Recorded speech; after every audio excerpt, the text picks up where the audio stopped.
آج سے تقریباً 100 ملین سال پہلے یہ وہ دور تھا جب زمین پر دنیا کے سب سے بڑے ڈائناسور رہا کرتے تھے۔ اس دور میں زمین کا نظارہ بالکل الگ تھا اور انسانوں کا کوئی نام و نشان نہیں تھا، اور زمین پر صرف قدرت اور ان ہونہار جانوروں کا راز تھا۔ یہ جانور آج کے وقت موجود بلڈنگ سے بھی اونچے ہوتے تھے۔ ان کا جبڑا اتنا طاقتور ہوتا تھا جو کسی بھی انسان کی ہڈیوں کو پلک جھپکتے ہی چکنا چور کر سکتے تھے۔ صاف لفظوں میں کہا جائے تو یہ دنیا کے سب سے خطرناک جانور تھے۔ 170 ملین سال سے بھی زیادہ ان جانوروں نے زمین پر حکومت کی تھی، لیکن صرف ایک ہی دن میں کچھ ایسا ہوا تھا جس نے ان کا نام و نشان اس دنیا سے مٹا دیا۔ اس دن ایگزیکٹلی کیا ہوا تھا اور یہ جانور کیوں اس دنیا سے ہمیشہ ہمیشہ کے لیے غائب ہوئے تھے، یہ سب جاننے سے پہلے شروعات کرتے ہیں۔ یہ بات ہے 1677 کی، جب رابرٹ پلارڈ نامی ایک شخص کو زمین کے اندر سے ایک بہت بڑی ہڈی کا فسل ملا۔ رابرٹ کو لگا کہ یہ کوئی پرانے دور میں رہنے والے کسی بڑے انسان کی ہڈی ہوگی، لیکن رابرٹ کو یہ بات معلوم نہیں تھی کہ اس نے ایک ایسی چیز ڈسکور کر لی تھی جو پوری دنیا کو حیران و پریشان چھوڑ دینے والی تھی۔ وقت گزرتا گیا اور پھر 142 سال بعد یعنی 1819 میں ایک British fossil hunter William Buckland England کے ڈفرینٹ علاقوں میں اپنی ریسرچ کر رہے تھے۔ ریسرچ کے دوران انہیں زمین کے اندر سے لاکھوں سال پہلے سے دفن ایک بہت بڑے جانور کا اسٹرکچر ملا۔ انہوں نے اس فوسل کو بڑی احتیاط سے باہر نکالا اور اس پر ریسرچ شروع کر دی، اور پھر پورے 5 سال گزرنے کے بعد اس فوسل کو ڈائناسور کا نام دیا گیا۔ ڈائناسور ورڈ گریک زبان سے بنایا گیا تھا، جس میں ڈائنا کا مطلب ہے ٹیریبل اور سورس کا مطلب ہے لیزرڈ۔ بس یہ وہ دن تھا جس کے بعد سے زمین کے اندر سے ہزاروں قسموں کے ڈائناسور ڈسکور ہونے لگے۔ ملنے والے فوسل اتنے بڑے اور خطرناک تھے جنہوں نے پوری دنیا کے ہوش اڑا دیے تھے۔ میگلوسورس یہ وہ ڈائناسور تھا جسے سب سے پہلے ڈسکور کیا گیا تھا۔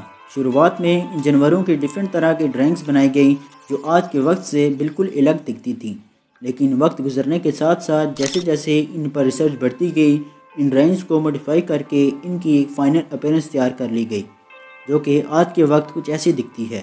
آج کے وقت تک 10,000 سے بھی زیادہ ڈائناسورس کے فوسل کو ڈسکور کیا جا چکا ہے، جن میں سے 900 سے زیادہ الگ الگ ڈائناسور کی اسپیشیز کو آئیڈینٹیفائی کیا گیا ہے، اور یہ کاؤنٹنگ وقت کے ساتھ ساتھ بڑھتی جا رہی ہے۔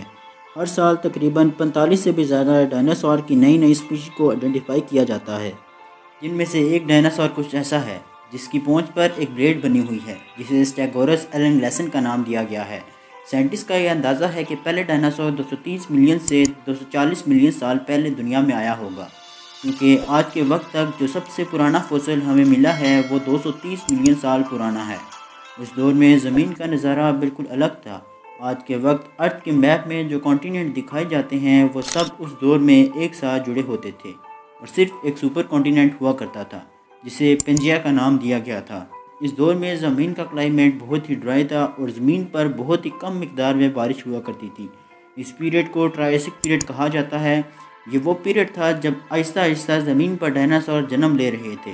ٹرائیسک پیریڈ میں جو ڈائناسور زمین پر شروعات میں آئے تھے وہ سائز میں صرف 2 سے 4 فٹ جتنے بڑے ہوتے تھے، لیکن آہستہ آہستہ وقت گزرنے کے ساتھ ساتھ 201 ملین سال پہلے جب ٹرائیسک پیریڈ کا اینڈ ہوا تھا، تب ان چھوٹے ڈائناسور کی جگہ بڑے اور ہونہار ڈائناسور نے لے لی۔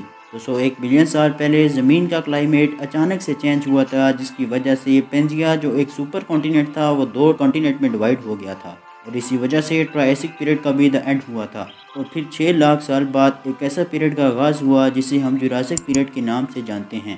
دوستو 201 ملین سال سے لے کر 145 ملین سال تک کے دور کو ہم جوراسک پیریڈ کہتے ہیں۔ یہ وہ دور تھا جب زمین پر نئی طرح کے ڈائناسور ابھر کر آنے لگے تھے، اور زمین بڑے بڑے اور ہونہار ڈائناسور سے بھرنے لگی تھی۔ یہ ڈائناسور سائز میں بہت بڑے اور ہزاروں kg سے بھی زیادہ وزنی ہوتے تھے۔ اسی جوراسک پیریڈ میں زمین پر ڈائناسور کی ایک ایسی نسل نے جنم لیا تھا جو ہوا میں اڑ بھی سکتے تھے، جنہیں آرچیوپٹیرکس بھی کہا جاتا ہے۔ یہ ڈائناسور 3 سے 4 فٹ جتنے بڑے ہوتے تھے، جسے پہلی بار 1861 میں ڈسکور کیا گیا تھا۔ وقت گزرنے کے ساتھ ساتھ جوراسک پیریڈ کا بھی اینڈ ہوا، اور ایک ایسا پیریڈ ہے جسے دی کریٹیس پیریڈ بھی کہا جاتا ہے۔ سائنٹسٹ کے مطابق 145 ملین سال سے لے کر 66 ملین سال تک کے دور کو دی کریٹیس پیریڈ کہا جاتا ہے۔ اس پیریڈ میں ڈائناسور کی بڑھتی ہوئی آبادی نے مزید رفتار پکڑ لی، اور نئی قسم کے ڈائناسور اس دنیا میں آنے لگے۔ ریپٹرز، آرمورڈ ڈائناسور، ہربیوورس ڈائناسور، ارنیوورس ڈائناسور، ٹائٹانوسورس جو آج تک اس دنیا میں موجود سب سے بڑا جانور اور سب سے بڑا ڈائناسور تھا۔ 70 ٹن وزنی ٹی ریکس جو کہ آج کے وقت دنیا کا سب سے زیادہ فیمس ڈائناسور ہے، جسے بہت سی ہالی ووڈ مووی میں بھی دکھا چکے ہیں، وہ بھی دا کریٹیس پیریڈ میں ہی اس دنیا میں آیا تھا۔ ٹی ریکس کا جبڑا کسی بھی جانور سے سب سے زیادہ پاورفل مانا جاتا ہے، جو کسی بھی چیز کو لمحوں میں ٹکڑوں میں کاٹ سکتا تھا۔ کریٹیس پیریڈ میں ہی ایک ایسا ڈائناسور اس دنیا میں آیا تھا جو 80 سے 90 کلومیٹر پر ہارٹ کی سپیڈ سے دوڑ سکتا تھا، جسے پہلی بار 30 جون 1889 میں ڈسکور کیا گیا تھا۔ یہ ڈائناسور اپنے دور کا سب سے تیز دوڑنے والا ڈائناسور تھا۔ اس کا سائز 20 فٹ تک لمبا ہوتا تھا اور اس کا وزن 200 سے 250 کے جی جتنا وزنی ہوتا تھا۔ اس کے علاوہ دنیا کا سب سے بڑا اڑنے والا ڈائناسور بھی کریٹیس پیریڈ میں ہی دنیا میں آیا تھا۔ یہ ڈائناسور 36 فٹ تک لمبا ہوتا تھا اور اس کا وزن 300 سے 350 کے جی تک ہوتا تھا۔ کریٹیس پیریڈ کے دور میں سب کچھ نارمل چل رہا تھا، نئی قسم کے ڈائناسور جنم لے رہے تھے اور زمین کا کلائمیٹ بالکل آئیڈیل تھا۔ لیکن پھر 66 ملین سال پہلے ایک دن کچھ ایسا ہوا جس نے اس سکون کو دوزخ میں بدل دیا۔ زمین پر ڈائناسور روزمرہ کی طرح چل پھر رہے تھے، کچھ ڈائناسور نیند میں تھے تو کچھ اپنی بھوک مٹا رہے تھے۔ تب ہی اچانک سے آسمان پر ایک بہت بڑی روشنی چمکتی ہوئی نظر آتی ہے، جو آہستہ آہستہ بڑھتی چلی جاتی ہے، اور پھر اچانک سے کچھ ایسا ہوتا ہے جو ڈائناسور کو ہمیشہ کے لیے دنیا سے مٹا دیتا ہے۔ ایک بہت بڑا اسٹرائیڈ جس کا سائز 10 سے 15 کلومیٹر جتنا بڑا تھا، وہ زمین کی طرف آتا ہے اور زمین سے ٹکرا جاتا ہے۔ اسی اسٹرائیڈ کا زمین پر گرنا کریٹیس پیریڈ کو ختم کر دیتا ہے۔ اس اسٹرائیڈ کی سپیڈ 20 کلومیٹر پر سیکنڈ تھی، جو کہ جیٹ ایئر لائنر سے 150 کلومیٹر زیادہ تھی۔ یہ اسٹرائیڈ میکسیکو کے ایک علاقے میں جا کر ٹکرایا تھا، جس نے کچھ ہی وقت میں زمین پر موجود ڈائناسور کو راکھ بنا کر مٹا دیا تھا۔ یہ اسٹرائیڈ جب زمین سے ٹکرایا تھا تو 180 کلومیٹر تک بڑا گڈھا زمین پر بن گیا تھا۔ اس اسٹرائیڈ سے بہت بڑی مقدار میں انرجی ریلیز ہوئی تھی، جو ہیروشیما ناگاساکی پر گرنے والے ایٹمی بم سے 1 بلین گنا زیادہ تھی۔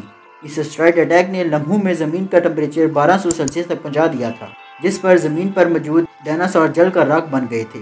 اسٹرائیڈ کے زمین پر ٹکرانے سے ہیٹ ویو اور شاک ویو بھی آئی تھی، جس کے بعد ہزاروں ایکڑ پر آگ لگ گئی تھی، جس نے کروڑوں درختوں اور پلانٹس کو جلا کر راکھ کا ڈھیر بنا دیا تھا۔ بہت ہی چھوٹے قسم کے جانور اس امپیکٹ کو سروائیو کر گئے تھے، جس کے بعد زمین پر ایک نئے دور کا آغاز ہوا تھا۔ کروڑوں سال تک اس زمین پر راج کرنے والے یہ ڈائناسور صرف ایک اسٹرائیڈ کی وجہ سے دنیا سے مٹ گئے تھے اور زمین پر ایک نئی زندگی کا آغاز ہوا تھا۔ اس ویڈیو میں اتنا ہی۔ اگر ویڈیو آپ کو اچھی لگی ہو تو ویڈیو کو لائک اور چینل کو سبسکرائب کر دیجیے گا۔